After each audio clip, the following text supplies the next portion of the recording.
আসসালামু আলাইকুম। আমি খাই টেলিভিশন থেকে বলছি। কিছু আলেম নামে জালেম হয়, কিছুটা ঘরে ঘরে।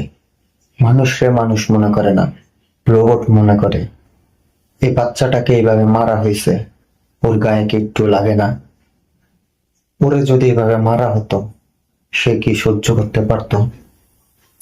এ কারণে বলছে, সবার মন এক হয় না। আলেম নামে জালেমও কিছু হয়, তার পরিচয় ও দিল। এই কারণে বলছে, বাচ্চাদেরকে হেফাজতে রাখতে। কয়জনে রাখবে? এতিম মানুষও তো আছে, ওদেরকে কে দেখবে? ওদেরকেও এইভাবে মারা হয়, কিন্তু কইতে পারে না কেউ। মা বাপ বেঁচে থাকতেই বুঝতে পারে সবাই তো। আসসালামু আলাইকুম। আমি খাই টেলিভিশন থেকে বলছি। কিছু আলেম নামে জালেম হয়, কিছুটা ঘরে ঘরে। মানুষরে মানুষ মনে করে না, রোবট মনে করে। এই বাচ্চাটাকে এইভাবে মারা হয়েছে, ওর গায়ে কি একটু লাগে না? ওরে যদি এভাবে মারা হতো, সে কি সহ্য করতে পারতো?